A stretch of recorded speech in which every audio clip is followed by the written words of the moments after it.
പിന്നെ അത് നിങ്ങൾക്ക് കാണാൻ പറ്റുക. അപ്പോൾ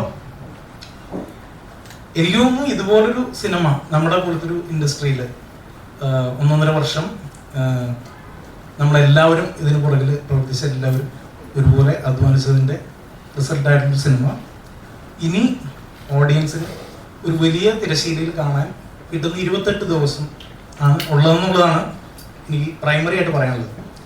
അപ്പോൾ അത് എങ്ങനെ കാണണം, എങ്ങനെ കാണാതിരിക്കണം എന്നൊന്നും ഒരിക്കലും ഒരു ഡയറക്ടർ എന്നുള്ള നിലയിൽ ഞാൻ പറയാം. പക്ഷേ അത് ഉറപ്പായിട്ടും വലിയ സ്ക്രീനിന് വേണ്ടിയിട്ടും ഉണ്ടാക്കിയിട്ടുള്ള സിനിമയാണ്. അതങ്ങനെ തന്നെ ഓഡിയൻസ് എല്ലാവരും കാണണമെന്ന് ഞങ്ങൾ ആഗ്രഹിക്കുന്ന സിനിമയാണ്. അതാണ് ഇൻട്രോഡ്. ഓഡിയൻസ് ആ രീതിക്ക് കണ്ടില്ല എന്ന് തോന്നുന്നു. സംവിധാനം ഓഡിയൻസ് അങ്ങനെ കണ്ടില്ല എന്ന് തോന്നുന്നു. അല്ല, ഇത് ഞാൻ ഒറ്റ കാര്യം പറയുന്നുള്ളൂ. സിനിമയുടെ വേഗത, കഥ പറയുന്ന രീതി, നരേറ്റീവിന് യൂസ് ചെയ്തിട്ടുള്ള ടെക്നിക്സ്, അപ്പൊ ഇതെല്ലാം നമ്മൾ കണ്ട് ശീലിച്ച, കണ്ട് പരിചയിച്ച സിനിമയിലെ പോലെ തന്നെ ആവണമെന്ന് നമ്മൾ എന്തുകൊണ്ട് ചാട്ടി പിടിക്കണം? ഞാൻ പറയുന്നത് നമ്മുടെ വാല്യൂ എന്ന് പറയുന്നത് ഫെരാരി എഞ്ചിൻ വെച്ച് ഓടുന്നൊരു വണ്ടിയല്ല. ഇതൊരു മുത്തശ്ശി കഥയുടെ വേഗത മാത്രമുള്ള ഒരു സിനിമയാണ്. അപ്പോൾ അതിൽ നമ്മൾ ഒളിപ്പിച്ചിരിക്കുന്ന വലിയ കാഴ്ചകളുണ്ട്. പക്ഷെ അതിൻ്റെ വേഗത 100% അപ്പം അത് നമ്മൾ ഇനീഷ്യൽ നമ്മൾ ഇൻ്റർവ്യൂസിലെല്ലാം ഒരുപോലെ ഞങ്ങളുടെ ടീം മുന്നോട്ട് വെച്ച കാര്യം തന്നെയാണ്. അപ്പം അതിന് എന്താ പറയുക, അതിൻ്റെ വേഗത പോരാന്ന് പറയുന്നതിൽ എനിക്ക് അഭിപ്രായ വ്യത്യാസമുണ്ട്. വേഗത കുറവായിട്ട് തോന്നിയിട്ടില്ല, പക്ഷെ ഒരു പൊതുബോധ്യം ക്രിയേറ്റ് ചെയ്യപ്പെടുന്നതായി തോന്നി. അതായത് ഈ സിനിമ മോശമാണെന്ന് ആദ്യത്തെ മണിക്കൂറിൽ തന്നെ ഒരു അഭിപ്രായം വന്നു കഴിഞ്ഞു. അപ്പോൾ ആദ്യം അത് ഒരു പൊതു അഭിപ്രായമാണെന്ന തരത്തിലേക്ക് മാറുന്നതായിട്ട് തോന്നി. അത് ഇതിലേക്ക് എന്താ തോന്നിയത്? അല്ല, ഞാൻ പറയുന്നത് ഇത് നമ്മുടെ കാഴ്ച എന്ന് പറയുന്നത് വേറൊരുത്തിന്റെ വാക്കിനെ അടിസ്ഥാനപ്പെടുത്തി ആവരുതല്ലോ. നമ്മുടെ കാഴ്ച മാത്രമാണ്. അതായത് നമ്മുടെ രുചി എന്ന് പറയുന്നത് വേറൊരാളുടെ നാവിന് കിട്ടിയ രുചിയാവരുത്. നമ്മുടെ രുചി മാത്രമാണ്. കാലഘട്ടത്തിന്റെ ഒരു പ്രശ്നം കൂടിയാണത്. മറ്റൊരുത്തിന്റെ കിടപ്പുമുറിയിലും കുളിമുറിയിലും എത്തി നോക്കി അതിന് റിയാക്ട് ചെയ്യുന്നത് നമ്മുടെ എന്റർടൈൻമെന്റായി മാറരുത്. അപ്പൊ അങ്ങനെ ഒരു അവസ്ഥ ഉണ്ടാവുന്ന മറ്റുള്ളവർ പ്രതികരിക്കുന്നത്, മറ്റുള്ളവർ പറയുന്നതുമായിട്ടുള്ള ക്രിറ്റിസിസം മാത്രമാവും നമ്മുടെ കാഴ്ചയ്ക്ക് അടിസ്ഥാനം. അപ്പോൾ ഒരിക്കലും അതാവരുത്. നമ്മൾ തന്നെ അത് കണ്ട് ആസ്വദിക്കുകയും അഭിപ്രായം പറയുകയും ചെയ്യുന്ന ഒരു കാര്യമാണ് എന്ന് എനിക്ക് വളരെ സ്ട്രോങ് ആയിട്ട് ഒരു ധാരാളം ചിത്രം കണ്ടപ്പം എനിക്ക് ബേസിക്കലി നല്ലോണം വർക്കായിരുന്ന സംഗതിയാണ്. രണ്ടാമത്തെ ഇതെന്ന് പറയുന്നത് റിപ്പീറ്റ് വാച്ചില് ചിത്രം ഇച്ചിരിയും കൂടെ ആസ്വാദനം നൽകുമെന്ന് എനിക്ക് കണ്ടപ്പം പിന്നെയും കാണുമ്പോൾ പിന്നെ ഒരു അർത്ഥം കൂടെ കിട്ടുന്ന തരത്തിൽ തോന്നിയിരുന്നു. ഇപ്പോഴും ലിജുചേട്ടന്റെ മനസ്സിൽ no plan to change, no plan to impress എന്ന് തന്നെയാണോ? അതിലൊരു ചെറിയ വ്യത്യാസം ഞാൻ വരുത്തിയിട്ടുണ്ട്. Still no plans to change, still no plans to impress എന്നുള്ളത്. അതായത് ഈ സിനിമ ഇറക്കിയതിനു ശേഷം വലിയ തരത്തിലുള്ള റിവ്യൂകൾ ഉണ്ടായിട്ടുണ്ട്. അതിൽ നെഗറ്റീവ് റിവ്യൂ ഉണ്ടാകുന്നതിനപ്പുറത്തേക്ക് ഇത്തരത്തിൽ ആക്ഷേപിക്കുന്ന തരത്തിലുള്ള റിവ്യൂ അടക്കം ഉണ്ടാകുന്ന സാഹചര്യം ഉണ്ടായിരുന്നു. അപ്പൊ ഇതൊക്കെ ആസൂത്രിതമാണെന്ന് തോന്നുന്നുണ്ടോ ഏതെങ്കിലും തരത്തിൽ? ഇല്ല, അങ്ങനെയൊന്നും ഞാൻ അതിനെപ്പറ്റി ചിന്തിക്കാറുമില്ല. ഞാൻ പറയുന്നത് റിവ്യൂസ് അത് കൂടുതൽ സ്റ്റാർസ് തന്നുകൊണ്ട് ആ സ്റ്റാർസ് ഷർട്ടി തുന്നി നടക്കുകയോ കുറവ് സ്റ്റാർസ് തന്നുകൊണ്ട് അതൊക്കെ കൂട്ടി വെച്ച് എണ്ണ എടുക്കുകയോ ചെയ്യുന്ന ഒരാളല്ലേ. അപ്പൊ അതുകൊണ്ട് അങ്ങനെ ഒരു പ്രശ്നമേ ഉള്ളതായിട്ട് എനിക്ക് തോന്നുന്നില്ല. ഇത് ഓരോരുത്തരും അവരവര് നമ്മുടെ മലയാളത്തിന്റെ മോഹൻലാൽ മലയാളത്തിന്റെ സിനിമ അതിനെ കൺസിഡർ ചെയ്യണമെന്ന് എനിക്ക് സ്ട്രോങ് ആയിട്ട് തോന്നുന്നുണ്ട്. രാവിലെ നെഗറ്റീവ് റിവ്യൂസ് ഉച്ച കഴിഞ്ഞപ്പോൾ മാറി, പിന്നീട് അത് അല്പം സെറ്റിൽഡായി കുറച്ചും കൂടി സീരിയസ് ആയിട്ട് സിനിമ സമീപിക്കുന്ന ആളുകൾ സിനിമ നന്നായിട്ട് തോന്നിക്കുന്നത്. കാരണം അത്തരത്തിൽ അഭിപ്രായം പറയും. അതെങ്ങനെയാണ്? അല്ല, ഞാൻ പറയുന്നത് ഇത് രാവിലത്തെ ഷോസ് രൂപപ്പെടുത്തുന്ന ഒരു അഭിപ്രായമുണ്ട്. അത് എപ്പോഴും സത്യമാണെന്നില്ല. അത് രാവിലെ 6 മണിക്കും 6:30ക്കും കാണുന്ന ഒരു ഓഡിയൻസും വൈകുന്നേരം വളരെ സെറ്റിൽഡ് ആയിട്ടുള്ള റിലാക്സ്ഡ് ആയിട്ടുള്ള മൈൻഡോട് കൂടി വരുന്ന ഓഡിയൻസും രണ്ടാണ്. അപ്പോൾ ഞാൻ പറയുന്ന ആദ്യം ഇറങ്ങുന്ന ഓഡിയൻസ് പറഞ്ഞു പരത്തുന്നത് ആണ് എല്ലാവരുടെയും വൈബായി മാറുന്നത്. അത് അൺഫോർച്ചുനേറ്റ്ലി നമ്മൾ അത്രയും വളരെ ഇൻവോൾവ് ആണ് സോഷ്യൽ മീഡിയയും. നമുക്ക് നമ്മുടെ അഭിപ്രായ രൂപീകരണത്തിന് ഭയങ്കര ഒരുപാട് സ്വാധീനിക്കപ്പെടുന്നുണ്ട് ഇത്തരത്തിലുള്ള ജനറലി നമ്മൾ കാണുന്ന പോസ്റ്റുകളും ആളുകളുടെ കമന്റ്സും ഇതെല്ലാം. അതായത് സോഷ്യൽ മീഡിയ ഒരു വാർ ഗ്രൗണ്ടായി മാറാണ്. വലിയ വൈരാഗ്യത്തോടു കൂടി ആളുകൾ ഒരു ഒരു സിനിമയെ അറ്റാക്ക് ചെയ്യുക എന്തിനാണെന്ന് എനിക്ക് ഇതുവരെ മനസ്സിലായിട്ടില്ല. എന്തിനാണ് ഈ ഹേറ്റ്, ഇത്രയും വിദ്വേഷം അങ്ങോട്ടും ഇങ്ങോട്ടും കാണിക്കുന്നതെന്ന് എനിക്ക് ഇന്ന് വരെ മനസ്സിലായിട്ടില്ല. അത് എന്ത് ഗുണമാണ് ഒരു ഇൻഡസ്ട്രിക്ക് ഉണ്ടാക്കുന്നത്, എന്ത് ഗുണമാണ് ഒരു സിനിമയ്ക്കോ ഒരു ഇൻഡസ്ട്രിക്കോ ഉണ്ടാക്കുന്നതെന്ന് എനിക്ക് മനസ്സിലായിട്ടില്ല. എനിക്ക് ഡിപ്പെൻഡൻ്റ് ഓൺ ഒരു നമ്മുടെ ഇൻഡസ്ട്രിയിൽ നിന്ന് ഉണ്ടായിട്ടുള്ളതിൽ ഏറ്റവും വലിയ പ്രൊഡക്ഷൻ വാല്യൂ ഉണ്ടായിട്ടുള്ള സിനിമകളിൽ ഒന്നാണ് നമ്മുടെ സിനിമ എന്ന് ഞാൻ അവകാശപ്പെടുന്നു. അത് നമ്മൾ 1.5 വർഷമായിട്ട് വിശ്വസിച്ചൊരു സിനിമ ഒരു ദിവസം കാലത്തെ കുറച്ച് പേരുടെ അഭിപ്രായം കൊണ്ട് ഞങ്ങളിൽ മാറില്ല. അത് ഉറപ്പായിട്ടും നിങ്ങൾക്ക് മാറരുതെന്നാണ് എൻ്റെ അഭിപ്രായം. തുടക്കം മുതൽ തന്നെ ഒരു ക്ലാസ് മൂവി എന്ന് തന്നെയാണ് നിങ്ങൾ എല്ലാവരും പറഞ്ഞത്. അതിനൊരു മാറ്റമില്ല, ക്ലാസ് മൂവി ആണ് എന്ന് പറഞ്ഞു. പക്ഷെ ഫാമിലിയിലേക്ക് എത്തുന്നുണ്ടോ എന്നൊരു ഡൗട്ട് ഇപ്പോൾ നമുക്ക് തോന്നുന്നു. ഫാമിലി അങ്ങ് ഏറ്റെടുക്കുന്നുണ്ടോ എന്നൊരു ഡൗട്ട് പൊതുവെ എനിക്ക് തോന്നുന്നു. ഞാൻ ഇന്നലെ 2-3 തിയേറ്ററിൽ അത് കഴിഞ്ഞും പോയി. അപ്പൊ അതെങ്ങനെയാണ് ചേട്ടൻ കാണുന്നത്? ഞാൻ പറഞ്ഞത്, അതായത് ഈ എൻ്റെയൊക്കെ ചെറുപ്പത്തിൽ വീട്ടില് ഒരു നമ്മുടെ അമ്മൂമ്മമാര് ഇരുന്നിട്ട് ഞങ്ങൾ ചുറ്റും ഇരുന്ന് കഥ കേൾക്കുന്ന ഒരു അനുഭവമുണ്ട്.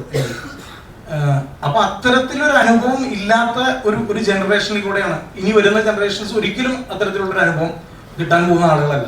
അപ്പൊ അന്നത്തെ കഥകൾക്ക് കുട്ടികളിൽ ഉണ്ടാക്കാൻ കഴിഞ്ഞിരുന്ന ഒരു എക്സൈറ്റ്മെന്റ് ഉണ്ട്. അതില് ഉണ്ടാവുന്ന അതിമാനുഷികരായിട്ടുള്ള ഹീറോസ്, അങ്ങനെ ഒരുപാട് കാര്യങ്ങള്, എന്താണ് ഭൂതങ്ങളുടെ കഥ, നിധിയുടെ കഥ, കള്ളന്മാരുടെ കഥ എന്നൊക്കെ പറഞ്ഞ് നമുക്ക് ഒരുപാട് കഥകൾ ഞാനൊക്കെ ചെറുപ്പത്തിൽ കേട്ടിട്ടുണ്ട്. അപ്പൊ അത്തരം ഒരു അനുഭവം എൻ്റെ ഉള്ളിൽ കിടക്കുന്നത് എനിക്ക് തോന്നുന്നു അത്തരം ഒരു ചെറിയ കുട്ടിക്ക് വേണ്ടി ഞാൻ കൊടുത്തൊരു ട്രിബ്യൂട്ട് കൊണ്ടൊരു സിനിമയാണത്. അപ്പൊ ആ കഥ കേൾക്കുന്ന ഒരു സുഖം ഉണ്ടാക്കാൻ ഉറപ്പായിട്ടും ഈ സിനിമയ്ക്ക് കഴിയും. അപ്പൊ അതിൽ പൂർണ്ണമായിട്ട് വിശ്വസിച്ചാണ് ഈ സിനിമ എടുത്തിരിക്കുന്നത്. ഇതൊരു അബദ്ധമല്ല. സാറേ, ഓരോരുത്തരുടെ കാഴ്ചപ്പാടാണ് സിനിമ എന്ന് പറയുന്നത്. ഓരോരുത്തരുടെ ചിന്തകളും വേറിട്ടായിരിക്കും നിൽക്കുന്നത്. പക്ഷേ ട്രെയിലറിലൂടെ ആണെങ്കിലും ടീസറിലൂടെ ആണെങ്കിലും പടത്തിന്റെ ഒരു പോയിന്റ് ഓഫ് വ്യൂ ഓരോരുത്തരുടെ മനസ്സിൽ ഓൾറെഡി ഉണ്ട്. അപ്പൊ അങ്ങനെ ഇരിക്കുന്ന സമയത്ത് ഒരു പടത്തിന്റെ ക്രൂവിലുള്ള ഒരാൾ പറയുകയാണ് ലാലേട്ടന്റെ ഇൻട്രോ സീനില് തിയേറ്റർ കുലുങ്ങും എന്ന് പറയുന്നത്.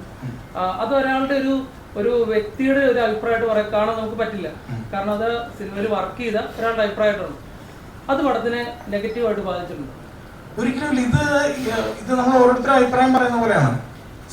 എന്റെ കാഴ്ച എന്ന് പറയുന്നത്, ഞാൻ കണ്ടിരിക്കുന്ന കാഴ്ച എനിക്ക് വേറെ ആളുടെ അടുത്തത് വാക്കുകളിലൂടെ വിവരിച്ചു കൊടുക്കാൻ പറ്റില്ല.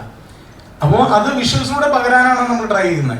ഇപ്പൊ ടിനുവിനെ സംബന്ധിച്ച് ടിനു ഫിലിം മേക്കറെന്നും എൻ്റെ അസോസിയേറ്റ് ആയിട്ട് വർക്ക് ചെയ്ത ആളെന്നുള്ളതിലുപരി ഒരു എക്സൈറ്റിംഗ് സിനിമ കാണാൻ വളരെ ആഗ്രഹമുള്ള ഒരു ഓഡിയൻസിൽപ്പെട്ട ഒരാൾ കൂടിയാണ്. അപ്പൊ അത്തരത്തിലൊരാള് ഉള്ളിൽ തട്ടി ഒരു അഭിപ്രായം പറഞ്ഞാണ്. അതിനകത്ത് വേറെ ഒന്നുമില്ല. അതിപ്പോ എന്നെ വിളിച്ച് പറഞ്ഞു കഴിഞ്ഞാൽ ഞാൻ പറയാം അതെന്താ പറയാന്ന് ചോദിക്കും. പക്ഷെ അത് ടിനുവിന്റെ പേഴ്സണൽ ഒപ്പീനിയൻ അല്ലേ. അത് ഗുണം ഇതൊക്കെ നമ്മളൊരു ലിറ്ററൽ മീനിങ്ങിൽ ഇതൊക്കെ എടുത്തു തുടങ്ങിയാൽ എന്ത് ചെയ്യും? അതായത് നോ പ്ലാൻസ് ചേഞ്ച് എന്ന് പറഞ്ഞിട്ടുണ്ടെങ്കിൽ നാളെ ഞാൻ ഷർട്ട് മാറാന്ന് പറഞ്ഞിട്ടുണ്ടെങ്കിൽ വല്ല ചെയ്യാൻ പറ്റുമെങ്കിൽ. അപ്പൊ അതുപോലെ ഒരു വളരെ സിമ്പിൾ ആയിട്ട് ഒപ്പീനിയൻ മേക്കിംഗ് ആണ് അത്. അതിന്റെ ലെവലിൽ എടുത്താൽ മതി എന്ന് മാത്രമേ പറയാനുള്ളൂ. അതിൽ അത്തരത്തിലുള്ള എക്സൈറ്റ്മെന്റുകൾ ഉറപ്പായിട്ടും ആ സിനിമയ്ക്കകത്തുണ്ട്. ഈ ലാലേട്ടന്റെ ഫാൻസിന്റെ ഒരു പ്രശ്നം നമ്മൾ നേരിട്ട് കാണുന്നുണ്ട്. ഫാൻസ് എന്നുള്ള സിനിമ കഴിഞ്ഞിറങ്ങുമ്പോൾ തന്നെ അവർ ഉദ്ദേശിക്കുന്ന രീതിയിലേക്ക് ലാലേട്ടനെ എത്തിക്കാൻ കഴിഞ്ഞില്ല എന്നൊക്കെ പറയുന്നു. നമ്മൾ തുടക്കം തൊട്ട് ഇപ്പൊ തന്നെ തുടക്കത്തിൽ പോകുന്നത് അതങ്ങനെയല്ല, സ്ലോയിൽ പോകേണ്ട ഒരു സിനിമയാണ്. അങ്ങനെയാണ് ഈ സിനിമയുടെ യാത്ര എന്ന് പറയുന്നത്. അവർ ഉദ്ദേശിക്കുന്ന ഒരു മാസ് കിട്ടുന്നില്ല എന്ന് അവർ പറയുന്നു. നമ്മൾ തുടക്കത്തിൽ പറയുന്നത് അവർ വേറെ രീതിക്ക് കാണുന്നു എന്ന് തോന്നിയിട്ടുണ്ടോ?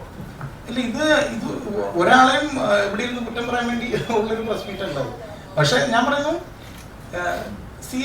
നമ്മൾ ഒരു പോയിന്റിലും പറഞ്ഞിട്ടില്ല ഇത് മാസിയായിട്ട് ഫാൻസിന് വേണ്ടി എടുക്കാൻ പോകുന്ന ഒരു സിനിമയാണെന്ന് ഒരു പോയിന്റിലും പറഞ്ഞിട്ടില്ല.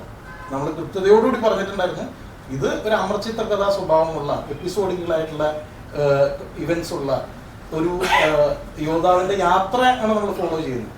അപ്പോൾ കഥയുടെ നരേറ്റീവില് യോദ്ധാവിനൊപ്പം നമ്മൾ ഇടവഴിന്ന് കയറാണ്. ഇടവഴിന്ന് കയറിയും ഓരോ ഇൻസിഡൻസിലും ഉള്ളിലേക്ക് വരുന്ന കഥാപാത്രങ്ങൾ അയാൾ പരിചയപ്പെടുന്നതോടൊപ്പമാണ് ഓഡിയൻസ് പരിചയപ്പെടുന്നത്. അപ്പോൾ ഇത് ഒരു വളരെ സിമ്പിൾ ലൈനിൽ കൂടെ കൊണ്ടുപോകുന്ന ഒരു സ്പേസ് മാത്രമാണ്. അപ്പൊ എന്താണ്, അയാള് ജയിച്ച് അയാളുടെ വിജയങ്ങളുടെ കൊടുമുടിയിൽ നിൽക്കുമ്പോഴാണ് ഐഡന്റിഫൈ ചെയ്യുന്ന ബേസിക്കലി എന്താണ് ബീറ്റ് ചെയ്യേണ്ടത് സ്വന്തം മനസ്സിനാണ് ബേസിക്കലി. അത്ര സിമ്പിൾ ആയിട്ടുള്ള ഒരു ലൈനാണ് നമ്മൾ ഫോളോ ചെയ്തിരിക്കുന്നത്. അപ്പൊ ആ ഇവന്റിനെ എന്താ പറയാ, ഒരു ഈ നേരത്തെ പറഞ്ഞതുപോലെ ഒരു ഹാർഡ് കോഴ്സ് 100 പോകുന്ന ഒരു എഡ്ജി വെച്ച് നമ്മൾ ഓടിക്കാൻ നോക്കരുത്. നമ്മളിവിടെ അംബാസിഡറും എൻഫീൽഡും പോലെ പതുക്കെ ചൂട് പിടിച്ചാൽ നല്ല വേഗതയിൽ ഓടുന്ന തരത്തിൽ തന്നെയാണ് അതിന്റെ ഡിസൈൻ ഉള്ളത്. അപ്പോൾ അതില് ആദ്യം 20-30 മിനിറ്റ് സിനിമയിൽ എടുത്തിട്ടുള്ളത് ആ വേൾഡ് ആ ഓഡിയൻസിന് പരിചയപ്പെടുത്താനായിട്ടാണ്. കാരണം അത് പരിചയമായില്ലെങ്കിൽ നമുക്ക് ഭയങ്കര ബുദ്ധിമുട്ടായിരിക്കും പിന്നെ കൂട്ടുള്ള പോക്ക്. അപ്പൊ അതോടൊപ്പം സിനിമയുടെ വേഗതയും കൂടുന്നുണ്ട്. അപ്പൊ അതല്ലാതെ നമ്മള് എന്താണ് പടം തുടങ്ങുന്നത് മുതൽ എൻഡ് വരെ നമ്മൾ ഒരേ സ്പീഡിൽ പോകുന്ന ഒരു സിനിമയല്ല, ഒരിക്കലും അല്ല. അത് ലാലേട്ടനും ഒരുപാട് തവണ റിപ്പീറ്റ് ചെയ്ത് പറഞ്ഞിട്ടുള്ള ആയിട്ടാണ് ഞാൻ കേട്ടത്. ഞങ്ങൾക്ക് എല്ലാവർക്കും ആ സിനിമ അങ്ങനെ തന്നെയാണ് മനസ്സിലുള്ളത്. ഒരു പക്ഷേ മറ്റൊരു ഇൻഡസ്ട്രി ഇല്ലാത്ത തരത്തിലുള്ള ഒരു ഹെയ്റ്റ് ക്യാമ്പയിൻ ഇവിടെ എല്ലാ കാലത്തും ഉണ്ടായിട്ടുണ്ടെന്ന് പലപ്പോഴും പല സിനിമ പറയുന്നത്. അത് സിനിമയുടെ മൊത്തത്തിലുള്ള ഒരു അവസ്ഥയെ എങ്ങനെ ബാധിക്കുന്നതിന്റെ വരുന്നു? സിനിമയുടെ മൊത്തത്തിലുള്ള അവസ്ഥയല്ല, അതായത് മനുഷ്യരിന്നുള്ള നമ്മുടെ മൊത്തത്തിലുള്ള അവസ്ഥയെ ബാധിക്കുന്നുണ്ട്. അത് ഇത്രയും വൈരാഗ്യത്തോടുകൂടി നമ്മൾ ജീവിക്കേണ്ട ആവശ്യമുണ്ടോ എന്ന് ഞാൻ എപ്പോഴും ചിന്തിക്കാറുണ്ട്. രാവിലെ തുറന്ന നമ്മൾ അത്രയും ഹെയ്റ്റ് ആണ് ആൾക്കാർ സ്പ്രെഡ് ചെയ്യുന്നത്. അതിന് മാത്രം ബുദ്ധിമുട്ടുണ്ടാക്കുന്നത് സമൂഹത്തിൽ. അതായത് ഞാൻ പറയുന്നു, ഈ ചിറ്റി വെച്ച് മറ്റേ തലയോട്ടി അടിച്ച് തകർക്കണ ഹീറോ എല്ലാം നമുക്ക് വേണ്ടത്. ഒരു തർക്കമില്ല അതിനകത്ത്. അതായത് എത്ര പേരെ കൊന്നു കണക്കെടുക്കാനും ആയിരക്കണക്കിന് ആൾക്കാരെ കൊന്നു വീഴ്ത്തിയും അതിന് ഇടയിൽ കൂടെ ബ്ലഡിനകത്തൂടെ നടന്നു പോകുന്ന ഹീറോ ഒരിക്കലും നമുക്ക് പാടില്ല എന്ന് തന്നെയാണ് വിശ്വസിക്കുന്നത്. അപ്പൊ അത് ഈ ചിറ്റി ഉണ്ടാക്കുന്ന ഫാക്ടറി ഉണ്ടാക്കി തുടങ്ങുന്നു. എല്ലാത്തിനും പലതരത്തിലുള്ള ചിറ്റിക്കാർ. അപ്പൊ അത്തരത്തിലുള്ള ഒരു ഇതിലേക്ക് നമുക്ക് ഉറപ്പായിട്ടും ഹേറ്റഡ് ആൾക്കാരിലേക്ക് സ്പ്രെഡ് ആവുന്നുണ്ട് ഇത്തരത്തിലുള്ള ഇതിലേക്ക് വരുമ്പോൾ. Specially after corona, post corona നമ്മളെല്ലാവരും ഇത്രയും വലിയ പ്രശ്നങ്ങളിലൂടെ കടന്നു പോകുന്ന ഒരു സമൂഹമാണ്. അതായത് ഇന്ത്യ വേൾഡ് എന്നുള്ള നിലയിൽ ഇപ്പോൾ കേരളം എന്നുള്ളതിൽ നമ്മൾ അത്രയും വലിയൊരു പ്രളയം കടന്നു പോകുന്ന ആളുകളാണ്. അത് കഴിഞ്ഞ് കൊറോണ പോലെ ഇത്രയും വലിയ ഒരു ഇവന്റ് കഴിഞ്ഞ് വന്ന ആളുകൾ എന്തിനാണ് ഇത്രയും വിദ്വേഷം അങ്ങോട്ടും ഇങ്ങോട്ടും വെക്കുന്നത് എനിക്ക് മനസ്സിലാവുന്നില്ല. നമുക്ക് നിസ്സാരമായി മനസ്സിലായ കാര്യം മാത്രമാണല്ലോ. അതായത് നമുക്ക് ആകെ വേണ്ടത് ജസ്റ്റ് കുറച്ച് ഭക്ഷണവും കിടന്നുറങ്ങാൻ ഒരു സ്ഥലം മാത്രം മതി എന്ന് മനസ്സിലായ ആളുകളാണ് നമ്മൾ. എന്നിട്ടും ഇതിന് മാത്രം വൈരാഗ്യവും വിദ്വേഷവും ഇത് സ്പ്രെഡ് ചെയ്യുന്നത് എന്തിനാണെന്ന് ഒരു തരത്തിലും എനിക്ക് ആലോചിച്ച് മനസ്സിലാവുന്നില്ല. LJP ഫിലിംസിന് വേണ്ടി വെയിറ്റ് ചെയ്തിരുന്ന ഒരു പ്രേക്ഷകരുണ്ടല്ലോ, അവര് ഇന്നിപ്പം ഇതിന്റെ ഒരു നെഗറ്റീവ്സ് പറയുന്നുണ്ടെങ്കിൽ തന്നെയും അതൊരു ഫാൻ ഫൈറ്റ് ആണെന്ന് വിശ്വസിക്കുന്നുണ്ടോ? എന്തിനാണ് ഒരു ഫാൻ ഫൈറ്റ് ആണെന്ന് ഞാൻ വിശ്വസിക്കുന്നത്? ഞാൻ വിചാരിക്കുന്നത്, അതുകൊണ്ടാണ് ഞാൻ എടുത്ത് പറയുന്നത്, അത് മറ്റൊരുത്തിന്റെ വാക്ക് എന്തിന് നമ്മൾ അടിസ്ഥാനമാക്കണം നമ്മുടെ സിനിമാ സ്വാതന്ത്ര്യത്തിന്. 10 സിനിമ മാത്രം പ്രായമുള്ള ഞാൻ വളരെ സ്ട്രോങ് ആയിട്ട് എൻ്റെ സിനിമ കാഴ്ചയിൽ എൻ്റെ സിനിമ അനുഭവത്തിൽ നിന്നും മൊത്തം ഒരു കൂട്ടിവെച്ച ഒരു സിനിമയാണ് 10ാമത് ഞാൻ എടുത്തിരിക്കുന്നത്. ഇനി അടുത്തേക്ക് പോകുമ്പോൾ ഇതിൽ നിന്നുള്ള അനുഭവം കൂടി കൂട്ടിച്ചേർക്കുന്നത്. അപ്പോൾ അങ്ങനെ ഒരു സിനിമയിൽ ഞാൻ ഏറ്റവും വിശ്വസിച്ച് തന്നെയാണ് ഈ സിനിമ എടുത്തിട്ടുള്ളത്. ഞങ്ങളുടെ എൻ്റയർ ടീം ഇതിനുവേണ്ടി അത്രയ്ക്കധികം ബുദ്ധിമുട്ടിയിട്ടുണ്ട്. അപ്പോൾ അതൊരിക്കലും മലയാളിക്ക് ഒരു മോശം സിനിമ സമ്മാനിക്കാനല്ല, അത് തിയേറ്ററിൽ കാണുന്നത് ഞാൻ വളരെ സ്ട്രോങ് ആയിട്ട് ഞാൻ പറയുന്നുണ്ട്. കാരണം വെച്ചിട്ടുണ്ടെങ്കിൽ 28 ദിവസം ഉള്ളൂ നമുക്ക് അത് തിയേറ്ററിൽ കാണാൻ. അല്ലെങ്കിൽ പിന്നെ അത് 10-20 വർഷം കഴിഞ്ഞ് വേറെ ആരെങ്കിലും അത് റിലീസ് ചെയ്യുമ്പോൾ മാത്രമാണ് ആൾക്കാർക്ക് അത് തിയേറ്ററിൽ കാണാൻ ഒരു അവസരം ഉണ്ടാവും. അപ്പൊ ഈ 28 ദിവസം നിങ്ങൾ യൂസ് ചെയ്യണം. അപ്പോൾ എന്താണ് LJP ഒക്കെ പോട്ടെ, ലിജോ ജോസ് പെല്ലിശ്ശേരി, ലിജോ എന്നുള്ളൊരു സംവിധായകനെ നിങ്ങൾ വിശ്വസിക്കുന്നുണ്ടെന്നുണ്ടെങ്കിൽ ഞാൻ പറയുന്നത് ഈ വാക്ക് വിശ്വസിക്കണം. സിനിമ കാണണം നിങ്ങൾ തിയേറ്ററിൽ തന്നെ. സാറിന്റെ സിനിമകളെല്ലാം എലിവേറ്റഡ് ആർട്ടിസ്റ്റ് അറ്റ് പീക്ക് എന്നുള്ള തരത്തിലാണ് എല്ലാ സിനിമകളും വരുന്നത്. അതേപോലെ തന്നെ യൂണിവേഴ്സിലാണ് ലോകത്തുള്ള എല്ലാവർക്കും ആസ്വദിക്കാൻ പറ്റുന്ന സിനിമകളാണ്. സ്പൂൺ ഫീഡ് എന്നതിൽ താങ്കൾക്ക് താല്പര്യം ഇല്ലാന്ന് കേട്ടിട്ടുണ്ട്. സോ മൈ ക്വസ്റ്റൻ ഈസ്, കൊറോണയ്ക്ക് ശേഷം മലയാളി ഓഡിയൻസിന്റെ ആസ്വാദന മികവ് വളരെയധികം വർദ്ധിച്ചു എന്ന് പലരും പറയുന്നുണ്ട് ഈ ലോക സിനിമകൾ കാണാൻ തുടങ്ങിയ ശേഷം. പക്ഷേ ലിജോ ജോസ് പെല്ലിശ്ശേരിയുടെ സിനിമകൾ ഇപ്പോഴും മനസ്സിലാക്കാൻ മലയാളി സാധാരണ ഓഡിയൻസിന് കഴിയുന്നില്ല എന്ന് തോന്നുന്നുണ്ടോ? ഇല്ല, ഞാൻ പറയുന്ന ഇതൊരു പ്രത്യേക തരം ആളുകളെ മനസ്സിലാക്കാൻ വേണ്ടി എടുക്കുന്ന സിനിമയല്ല. എൻ്റെ കാഴ്ചയാണ് ഞാൻ ആളുകൾക്ക് കൊടുക്കാൻ ശ്രമിക്കുന്നത്. അപ്പൊ അത് ഇന്ന ആൾക്കാർ മാത്രം കണ്ടാൽ മതി, മറ്റേ ആൾ കാണണ്ട എന്നൊന്നുമില്ല അതിനകത്ത്. ഇപ്പൊ അങ്ങനെ എലിവേറ്റഡ് ആണ് എൻ്റെ കാഴ്ച എന്ന് തോന്നുന്നുണ്ടെങ്കിൽ അങ്ങനെ തന്നെയായിരിക്കും അത്. ചില സമയം നമ്മൾ അതായത് ഒരു പർട്ടിക്കുലർ പോയിന്റ് ഒന്നുകൂടി സ്ട്രെസ് ചെയ്യാനായിട്ട് ചിലപ്പോൾ ആ കമ്മ്യൂണിക്കേഷൻ കുറച്ചുകൂടി ലൈറ്റർ ആക്കാറുണ്ട്. ഈ സിനിമയെ സംബന്ധിച്ച് എനിക്ക് തോന്നുന്നു ഏറ്റവും നിസ്സാരമായ ആൾക്കാർക്ക് ഏറ്റവും നിസ്സാരം ആയിട്ട് മനസ്സിലാവുന്ന ഒരു ലൈൻ മാത്രമേ ഈ സിനിമയ്ക്കകത്തുള്ളൂ. ഈ സിനിമ ഞാൻ പറഞ്ഞു ഇത് ഇതിന് മുൻപോട്ടും പുറകോട്ടും ഒക്കെ സഞ്ചരിക്കേണ്ട തരത്തിൽ വലിയൊരു സ്പേസ് ആണ്. അപ്പൊ അത് മുഴുവൻ റിവീൽ ചെയ്യാനോ ഉള്ള സമയം ഈ സിനിമയ്ക്കകത്തില്ല. അത് എന്താണ് അതിന്റെ എക്സ്റ്റൻഷൻ കൊണ്ടുവന്ന് ഇതിലേക്ക് തള്ളിക്കയറ്റാൻ നമുക്ക് താല്പര്യം ഉണ്ടായിരുന്നില്ല. അപ്പൊ അത് അങ്ങനെ ഒരു സിനിമ എടുത്തു വെച്ചിട്ട് ഓക്കെ ഞങ്ങൾക്ക് സെക്കൻഡ് പാർട്ട് ഉണ്ടെന്ന് അനൗൺസ് ചെയ്തതല്ല. പക്ഷെ ഈ സിനിമയ്ക്ക് മുന്നോട്ടും പുറകോട്ടും സഞ്ചരിച്ചാലാണ് അതിന്റെ വേൾഡ് കൃത്യമാവുള്ളൂ എന്നുള്ള ധാരണയെന്നാണ് അങ്ങനെ സിനിമയെ കൊണ്ട് ക്ലോസ് ചെയ്യിച്ചിരിക്കുന്നത്. അപ്പൊ പല കഥാപാത്രങ്ങൾക്കും പൂർണ്ണതയില്ലാതെ തോന്നുന്നത് അത് ഇനിയുള്ള എക്സ്റ്റൻഷന് വേണ്ടിയിട്ടാണ്.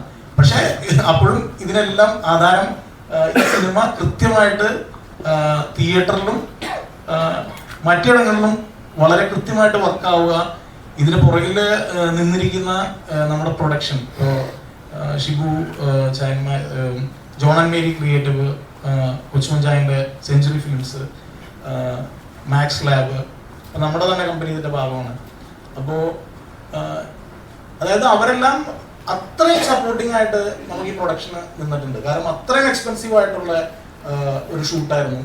അതിനകത്ത് നമ്മൾ വെച്ചിരിക്കുന്ന ഓരോ എലമെന്റും അത് എവിടെ ഏത് ഇൻഡസ്ട്രീനോടും നമുക്ക് കമ്പയർ ചെയ്യാവുന്ന തരത്തിൽ ഉള്ള ടെക്നിക്കൽ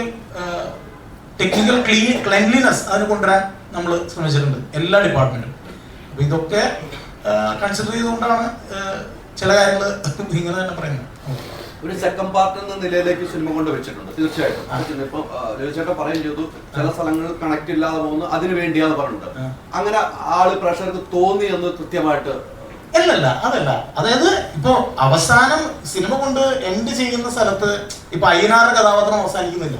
പക്ഷെ അതിനാ തുടർച്ച ഫീൽ ചെയ്യിക്കാൻ വേണ്ടി തന്നെയാണ് അത്തരത്തിൽ കൊണ്ട് നിർത്തിയിട്ടുള്ളത്. അതല്ലാതെ ഇത് പൂർണ്ണമല്ലാന്ന് ഉള്ള ഇതിൽ നിന്നല്ല. അത് ആൾക്കാർക്ക് രണ്ടാം ചാപ്റ്ററിലേക്കുള്ള മുന്നോട്ട് പോക്ക് കൃത്യമായിട്ട് കിട്ടാൻ തന്നെയാണ്. ഇപ്പൊ ഇതെല്ലാം ഈ എന്താ പറയാ, ഇത് ഒരു സിനിമയുടെ എന്താണ് റിസൾട്ട് തന്നെയാണ് അതിലേക്ക് ലീഡ് ചെയ്യാൻ നമ്മളെ ഹെൽപ്പ് ചെയ്യുള്ളൂ. നമ്മൾ ആക്ച്വലി ചിന്തിച്ചു വെച്ചിരിക്കുന്ന ഇതിന്റെ എക്സ്റ്റൻഷനും ഇതിന്റെ എന്താണ് ഒരു പ്രീ എപ്പിസോഡ് അല്ലെങ്കിൽ പ്രീ ആൻഡ് പോസ്റ്റ് എപ്പിസോഡ്സ് എന്നൊക്കെ പറയുന്നത് അത്രയും എക്സ്റ്റെൻസീവ്ലി ബിഗർ ആയിട്ടുള്ള ക്യാൻവസിൽ കഥ പറയേണ്ട ഇതുകളാണ്. പക്ഷെ അത് അൺഫോർച്ചുനേറ്റ്ലി അത് കൃത്യമായിട്ട് അത് സ്വീകരിക്കപ്പെട്ടില്ലെങ്കിൽ നമുക്ക് അതിലേക്കൊന്നും സഞ്ചരിക്കാൻ കഴിയില്ല. ഈ സിനിമ ഇറങ്ങിക്കഴിഞ്ഞപ്പോ ഈ സിനിമയെ സീരിയസ് ആയിട്ട് കാണുന്നവർ പറയുന്ന ഒരു കാര്യമുണ്ട്, എല്ലാവരുടെയും കപ്പ് ഓഫ് ടീ അല്ല എന്നുള്ള കാര്യം പറയുന്നുണ്ട്. അതിനോടൊപ്പം തന്നെ അവർ ചോദിക്കുന്ന പ്രധാനപ്പെട്ട ചോദ്യം, ഇത്രയധികം ഹേറ്റ് ക്യാമ്പയിൻ നേരിടേണ്ട ഒരു സിനിമയാണോ ഇത്? അത് എന്തുകൊണ്ടായിരിക്കും ഇത്രയധികം വിദ്വേഷം ഈ സിനിമയ്ക്കെതിരെ ഉണ്ടാവുന്നത്? അല്ല, എവരിവൺസ് കപ്പ് ഓഫ് ടീ എന്നൊക്കെ പറയുന്നത് അതൊന്നും നമ്മൾ ഒരിക്കലും ഒരാള് എക്സ്പ്രസ് ചെയ്യേണ്ട ഒരു വാചകമായിട്ട് എനിക്ക് തോന്നുന്നില്ല. Not everyone's cup of tea എന്ന് പറഞ്ഞിട്ടുണ്ടെങ്കിൽ ഞാൻ ബുദ്ധിമാനും നിങ്ങളൊക്കെ ബുദ്ധിയില്ലാത്തവരെന്നല്ലേ എന്നർത്ഥം. എന്തിനാണത്? എല്ലാ ഓഡിയൻസിനും ഒരുപോലെ ബുദ്ധിയുള്ള ആൾക്കാരാണ്. അവരുടേതായ രീതിയിൽ അത് അണ്ടർസ്റ്റാൻഡ് ചെയ്യാനും ആസ്വദിക്കാനും ഉള്ള കേപ്പബിലിറ്റി ഉള്ള ആളുകൾ തന്നെയാണ് ഇവിടെ സിനിമ കാണുന്നത്. അപ്പൊ നമ്മൾ it's not everyone's cup of tea എന്ന് പറഞ്ഞിട്ട് ബുദ്ധിമാനാവാൻ ആരും ശ്രമിക്കണ്ട. നമ്മളും പറയുന്നില്ല അത്. നമ്മൾ it's a very simple story എന്ന് തന്നെയാണ് അതിനെപ്പറ്റി പറയുന്നത്. ഹേറ്റ് ക്യാമ്പയിനെ കുറിച്ച് പറഞ്ഞുകൊണ്ട് ചോദിക്കുകയാണ്, നമ്മൾ എല്ലാത്തരം പ്രേക്ഷകർക്ക് വേണ്ടി ഒരു സിനിമ ഹേറ്റ് ക്യാമ്പയിൻ ഞാൻ പറഞ്ഞിട്ടില്ല. ഒരു ജനറൽ ട്രെൻഡ് നിലനിൽക്കുന്നതിനെ കുറിച്ച് പറഞ്ഞു. നമുക്കെതിരെ ഒരു ഹേറ്റ് ക്യാമ്പയിൻ ഉണ്ടെന്ന് ഞാൻ ഒരിക്കലും പറഞ്ഞിട്ടില്ല. ഓക്കെ, എല്ലാത്തരം പ്രേക്ഷകരെ പരിഗണിച്ചാലും ആ സിനിമയ്ക്കാണെങ്കിലും ഒരു ഹേറ്റ് ക്യാമ്പയിൻ അല്ലെങ്കിൽ ഒരു നെഗറ്റീവ് സ്പ്രെഡ് ഓട്ടോമാറ്റിക്കലി സംഭവിക്കുന്നതാണ്.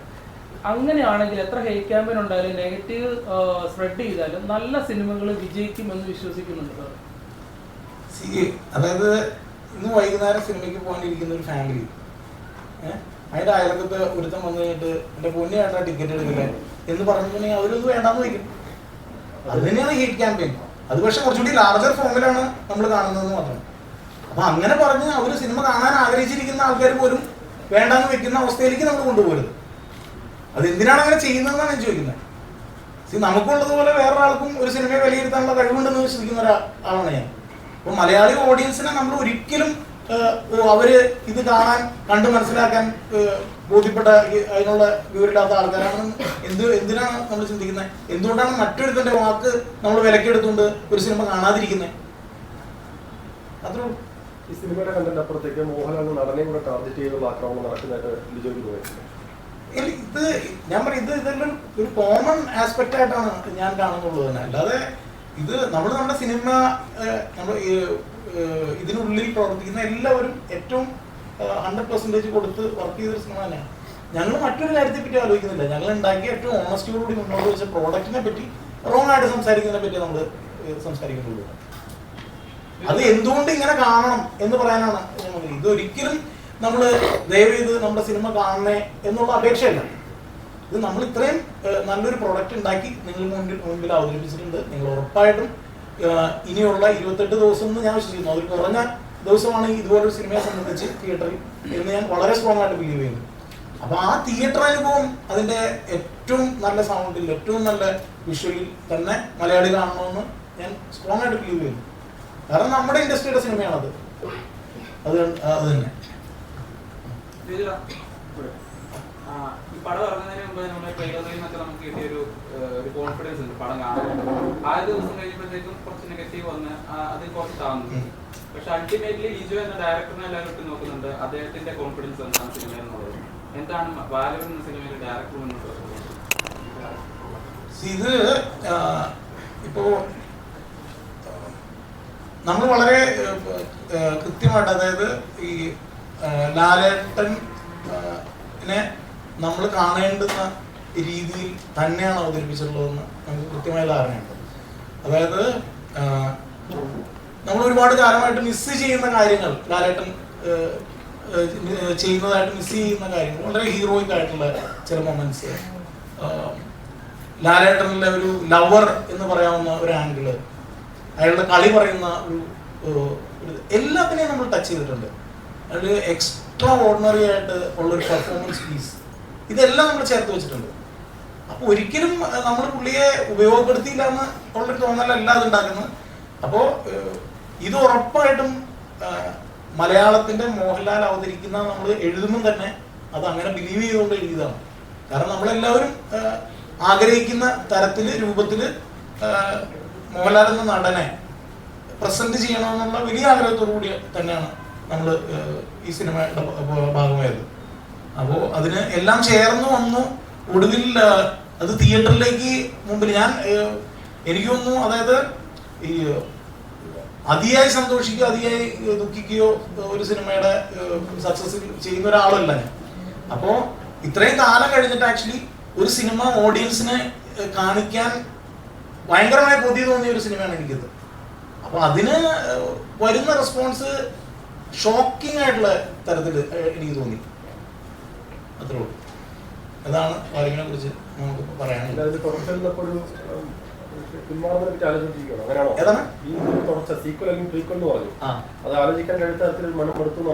അല്ല, മനം മടുത്തുന്നല്ല, ഇത് naturally it involves a lot of money. അപ്പോ ഇത് ഇത്രയും ഇൻവെസ്റ്റ്മെന്റ് നടത്തിയ പ്രൊഡ്യൂസേഴ്സിനെ അത് ഇനി അത്തരത്തിലൊന്ന് ചിന്തിക്കാൻ പ്രേരിപ്പിക്കുന്നതായിരിക്കണം ഇതിന്റെ റിസൾട്ട്. അപ്പൊ അത് പ്രോഡക്റ്റ് നന്നായിട്ടുണ്ടെന്ന് ഉള്ള പൂർണ്ണ വിശ്വാസത്തിൽ നിന്നാണ് ഞങ്ങൾ എല്ലാവരും ബിലീവ് ചെയ്യുന്നത്. ഉറപ്പായിട്ടും എല്ലാവരുടെയും മനസ്സ് മടുത്തു. കാരണം അത്രയും ബുദ്ധിമുട്ടുകൾ ഇതിന് പുറകിൽ അത് നമ്മൾ കൗണ്ട് ചെയ്ത് പറയല്ല. അതൊരിക്കലും പറയേണ്ടതില്ല എന്നാണ് എനിക്ക് തോന്നുന്നത്. അത് ഒരിക്കലും ഇത് തിയേറ്ററിൽ ഇരിക്കുന്ന ഓഡിയൻസ് അത് അറിയേണ്ട കാര്യം പോലുമല്ല. പക്ഷെ ഡെഫിനറ്റ്ലി നമ്മൾ എൻറ്റയർ ടീം നമുക്ക് അങ്ങനെ മനസ്സ് മടുത്തത് കൊണ്ട് തന്നെയാണ് എനിക്ക് ഇപ്പോൾ ഇവിടെ ഒറ്റയ്ക്ക് വന്നിരുന്ന് സംസാരിക്കേണ്ടി വരുന്നത്. ഡബിൾ ബാരലിന് ശേഷം ലിജി ചേട്ടൻ പറഞ്ഞിരുന്നല്ലോ, എനിക്ക് ഇഷ്ടപ്പെട്ട ജോലി ഞാൻ എന്തിനാ കഷ്ടപ്പെട്ട് ചെയ്യുന്നത്. അതിനുശേഷമുള്ള ചിത്രങ്ങള് ചെറിയ ബഡ്ജറ്റില് ചെറിയ ആർട്ടിസ്റ്റുകളെ പുതുമുഖങ്ങളൊക്കെ വെച്ച് തേർഡ് ക്ലാസ് ഫിലിം ചെയ്യുന്ന തരത്തിലേക്കായിരുന്നു. ഇപ്പോഴും വീണ്ടും കറങ്ങി തിരിഞ്ഞ് അവിടെ തന്നെ എത്തി മനസ്സിൽ. അല്ല, അങ്ങനെയല്ല. അതായത് നമ്മൾ ഒരു സിനിമ കഴിയുമ്പോൾ ഏറ്റവും നമുക്ക് ഇൻട്രസ്റ്റിംഗ് ആയിട്ട് തോന്നുന്നു, ഏറ്റവും ഇൻട്രസ്റ്റിംഗ് ആയിട്ട് മുന്നിൽ വരുന്ന പ്രൊജക്റ്റിൽ നിന്നൊന്നാണ് ഞാൻ തിരഞ്ഞെടുക്കാറുള്ളത്. അപ്പൊ അതില് ഒരു സ്റ്റാർ വേണോ സ്റ്റാർ വേണ്ടയോ എന്നുള്ളതൊന്നും മിക്കപ്പോഴും മാറ്റർ ആവുന്നില്ല. ഇത് നമ്മൾ ഒരുപാട് കാലമായിട്ട് പ്ലാൻ ചെയ്ത് വന്ന ഒരു പ്രൊജക്റ്റ് ആയിരുന്നില്ല അത് രൂപപ്പെടുന്ന സമയത്ത്. അത് പെട്ടെന്ന് ഇവോൾവ് ആയിട്ട് പ്രൊജക്റ്റാണ്. അപ്പോൾ ഞാൻ എഴുതിയിരുന്ന ഒരു കഥയുടെ ഒരു പ്ലോട്ട് ലൈൻ നമുക്ക് ഇത്തരത്തിലുള്ളൊരു സാഹചര്യത്തിലേക്ക് കൂടുതൽ വലുപ്പത്തിൽ പറയാവുന്ന ഒരു സ്പേസ് ഉണ്ടായി. മാത്രമല്ല എനിക്ക് തോന്നുന്നു ആളുകൾ കുറച്ചുകൂടി, അതായത് ഈ ഭയങ്കരമായിട്ടുള്ള റിയലിസ്റ്റിൽ നിന്ന് കുറച്ചൊന്ന് മാറി ഒരു പ്രോപ്പർ പ്രോപ്പർ ഒരു സിനിമ കാണാൻ ആഗ്രഹിക്കുന്ന ഒരു സമയമായിട്ട് എനിക്ക് പേഴ്സണലി ഫീൽ ചെയ്തു. ഞാൻ അങ്ങനെ ആഗ്രഹിക്കുന്നില്ല. കാരണം വെച്ചിട്ടുണ്ടെങ്കിൽ നമ്മൾ വേറെ ഒന്നിനെ പറ്റി ആലോചിക്കാതെ, വേറെ ഒരു പൊളിറ്റിക്സും ആലോചിക്കാതെ, ഒന്നും ചിന്തിക്കാതെ just watch A cinema in theatre, അതിനുവേണ്ടി തന്നെയാണ് ഇത് രൂപപ്പെടുത്തിയത്. അപ്പൊ ഇതെല്ലാം ചേർത്ത് വെച്ചിട്ട്, അല്ലാതെ ഈ പറഞ്ഞതുപോലെ അങ്ങനെ വട്ടൊരു അല്ല. ഓക്കെ, ചിത്രത്തിന്റെ രണ്ടാം ഭാഗം വരണമെന്ന് ഒരുപാട് പേര് ആഗ്രഹിക്കുന്നുണ്ട്. ഞാനുണ്ട്. അപ്പോൾ ഇപ്പോൾ ഉള്ള റിവ്യൂവിനെ വിലയിരുത്തിയിട്ടായിരിക്കും രണ്ടാം ഭാഗം മേക്കിംഗ് വരിക, അല്ലെങ്കിൽ സാർ ഓൾറെഡി മനസ്സിൽ കൺസീവ് ചെയ്തിരുന്ന അതേ രീതിയിൽ തന്നെ ആയിരിക്കും? അല്ല, ആദ്യം ഇത് കണ്ടെല്ലാവരും ജീവിക്കുന്നു, എന്നിട്ട് നമുക്ക് അതിലേക്ക് കിടക്കാൻ പറ്റുള്ളൂ. അത് ഉറപ്പായിട്ട് നമ്മൾ അതിനെപ്പറ്റിയുള്ള ഒരുപാട് ഡിസ്കഷൻസ് നടത്തിയതാണ്. അത് ഒരു ഓൺഗോയിങ് പ്ലാൻ ആണ്. പക്ഷെ ഇത് ഒരു സാഹചര്യത്തിൽ തന്നെയാണ്, ഇങ്ങനത്തെ ഒരു എന്ത് സാഹചര്യം ഒന്ന് കൺസിഡർ ചെയ്താൽ മാത്രമാണ് നമുക്ക് അതിലേക്ക് കിടക്കാൻ സാധിക്കുള്ളൂ. ഇത്തരം സിനിമകൾ ഇപ്പോൾ നേരത്തെ പറഞ്ഞതിനോടാണ് ചില സിനിമകൾ പ്രേക്ഷകർ ഏറ്റെടുക്കുന്ന, ഇപ്പം ലാലേട്ടൻ്റെ ഒരു സിനിമയാണ് അല്ലെ, ലിജോയുടെ ഒരു സിനിമയാണ്, എങ്കിലും ഇതിനകത്ത് ഒരു ഫയൽമാനാണ് അല്ലെ, ഫയൽമാന്റെ ഇപ്പോൾ നടന്നു വരുന്ന ക്ഷീണം ഒരു തോക്കും എടുത്ത് വെടിവെച്ച് നടന്നാലേ ഈ സിനിമ വിജയിക്കുന്നുള്ളൂ കോൺസെപ്റ്റ് ഇപ്പോൾ വന്നു തുടങ്ങി. അങ്ങനെ ചിന്തിക്കുന്നുണ്ടോ? അല്ല, അത് ഇപ്പൊ നമുക്ക് ഉണ്ടായിട്ടുള്ള ഈ വേഗത, നമ്മുടെ ചിന്തയുടെ വേഗതയുടെ ഒരു ഇഷ്യൂ കൂടി ആയിരിക്കണം. നമ്മള് ഈ ഒരു 30 സെക്കൻഡ്സോ 1 മിനിറ്റോ കൂടുതൽ നമ്മുടെ ഫോക്കസ് നിൽക്കുന്നില്ല. നമ്മൾ റീൽസ് അടുത്തേക്ക് പോകണം. നമുക്ക് ആ അറ്റൻഷൻ സ്പാൻ ആവശ്യപ്പെടുന്ന സിനിമയല്ല വാലിബൻ. വാലിബൻ കുറച്ചുകൂടി നമുക്ക് അതിന്റെ ലോകം മനസ്സിലാക്കി അതിലേക്ക് കടന്ന് കഥാപാത്രങ്ങളിലൂടെ സഞ്ചരിക്കേണ്ട സിനിമയാണ്. അപ്പൊ ഈ പറഞ്ഞതുപോലെ നമ്മൾ 10, 20, 30 കട്ട്സ് ഒരു 5 സെക്കൻഡിലിട്ട് ഉള്ളൊരു തരത്തിലുള്ളൊരു വേഗത നമ്മുടെ സിനിമയ്ക്കില്ല. പക്ഷെ നമുക്ക് ഏറ്റവും ഇഷ്ടപ്പെട്ട ഒരാൾ നമ്മുടെ കൂടെ ഇരുന്നൊരു കഥ പറയുന്നതിന്റെ സുഖമുണ്ട് അതിന്. അപ്പോൾ അതിലേക്കാണ് നമ്മൾ ക്ഷണിക്കുന്നത് ഓഡിയൻസിനെ. സിനിമ ആക്ച്വലി ഇഷ്ടപ്പെട്ടു. ഫസ്റ്റ് ഹാഫ് ആയിട്ട് ഒരു 5 മിനിറ്റ് ആ ഒരു സെറ്റിംഗിലേക്ക് കയറാനുള്ള ഒരു ഇതുണ്ടായിരുന്നു. ഫസ്റ്റ് ഹാഫ് തീരുമ്പോഴും സെക്കൻഡ് ഹാഫ് ശരിക്കും ഫസ്റ്റ് ഹാഫിനേക്കാൾ കുറച്ചും കൂടെ കൂടുതലായിട്ട് ഇഷ്ടപ്പെട്ട ടൈലന്റും പോർഷൻസും കാര്യങ്ങളും. അപ്പോൾ ഇഷ്ടപ്പെട്ട ഫാക്ടേഴ്സ് വെച്ചിട്ട് ഒന്ന് ചോദ്യമായിട്ടല്ല, എനിക്ക് ഒരു മേക്കറായി അറിയണമെന്ന് വെച്ചാൽ പടത്തിന്റെ മ്യൂസിക്കിനെ കുറിച്ചിട്ടും അതേപോലെ ഇപ്പോൾ വിഷ്വലെ കുറിച്ച് ഭയങ്കര ഒരു രീതിയിൽ വരുന്നു.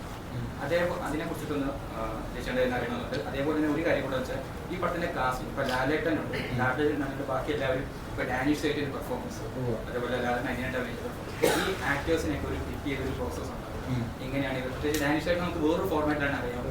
അപ്പൊ അതൊക്കെ പടത്തിൽ ഒരു വളരെ പോസിറ്റീവായിട്ടുള്ള കാര്യങ്ങളായിട്ട് തോന്നി. ഇത് പറയണമെന്ന് തോന്നി, കാരണം ആൾക്കാർ ഇതിനെ കുറിച്ചൊക്കെ സംസാരിക്കണം. ഓക്കെ, ഇത് ഈ ഫിലിമിന്റെ കാസ്റ്റിംഗ് നമ്മൾ ഡിസൈഡ് ചെയ്തപ്പോൾ അത് കുറച്ചുകൂടി ഒരു ഇന്ത്യൻ സ്വഭാവം, അതായത് പലതരത്തിലുള്ള പ്രദേശങ്ങളിൽ നിന്നുള്ള മുഖങ്ങൾ വേണമെന്ന് ഒരാവശ്യം ഉണ്ടായിരുന്നു. പിന്നെ ഈ ഡാനിഷ് സൈറ്റിന്റെ വീഡിയോസ് ഞാൻ മുമ്പ് കണ്ടിട്ടുണ്ട്. എനിക്ക് ആ ആക്ടറുടെ കാലിബറിൽ 100% വിശ്വാസം ഉള്ളതുകൊണ്ട് തന്നെയാണ് അയാൾ അതിലേക്ക് വന്നത്. ഞാൻ ബിലീവ് ചെയ്യുന്നത് he'll turn out into one of the best actors in the country. അത്രയും കാലിബറുള്ളൊരു ആക്ടറാണ്. ബാക്കി അതിനകത്ത് വന്നിരിക്കുന്നത് ഇപ്പോൾ ഉദാഹരണത്തിന് ഇപ്പോൾ സഞ്ജന തേനമ്മയുടെ ക്യാരക്ടർ ചെയ്യുന്നത് എന്തൊരു മനോഹരമായിട്ടാണ് അവർ പെർഫോം ചെയ്തിരിക്കുന്നത്. So we have to consider all this. പിന്നെ സൊനാലി വന്നിരിക്കുന്നു. Sonali is one of the best dancers in the country. അപ്പോൾ നമ്മൾ അതുപോലുള്ള ഏറ്റവും ഹാൻഡ് പിക്ഡ് എലമെന്റ്സ് ഇതിനകത്തേക്ക് കൊണ്ടുവന്നിട്ടുണ്ട്. അപ്പോൾ മനോജ് ചിന്നപ്പയ്യനെ അവതരിപ്പിക്കുന്ന, അയ്യനാരായിട്ട് അഭിനയിക്കുന്ന നമ്മുടെ ഹരീഷ് പേരടി ചേട്ടൻ എന്തൊരു മനോഹരമായിട്ട് പെർഫോം ചെയ്തിരിക്കുന്നു. സോ നമ്മൾ ഒരു ദിവസത്തെ അഭിപ്രായത്തിൽ മൊത്തം എല്ലാത്തിനെയും മുക്കിക്കളയരുത്. ഇതിന് പുറകില് പോയിരിക്കുന്ന ഇപ്പോൾ മേക്കപ്പ്, കോസ്റ്റ്യൂംസ്, ആർട്ട് വർക്ക് എത്ര മാസീവ് എഫേർട്ടാണെന്ന് വിചാരിക്കുന്നത്. ഓരോന്നും സൗണ്ടിനും മ്യൂസിക്കിനും നമ്മൾ കൊടുത്തിരിക്കുന്ന സമയം അത്രയും ഡീറ്റെയിൽ ആയിട്ടുള്ള വർക്കാണ് ഓരോ ഡിപ്പാർട്ട്മെന്റിലും പോയിരിക്കുന്നത്. മ്യൂസിക്കിനെ പറ്റി പ്രത്യേകം എടുത്ത് ചോദിച്ചുകൊണ്ട് ഞാൻ പറയാണ്, പ്രശാന്തിന്റെ അസോസിയേറ്റ്സ് ആയിട്ടുള്ള 2 പേര് കൂടി, ഒന്ന് ശ്രീറാഗും Rakesh. Prashanth you speak about music. ആ ചേർന്ന്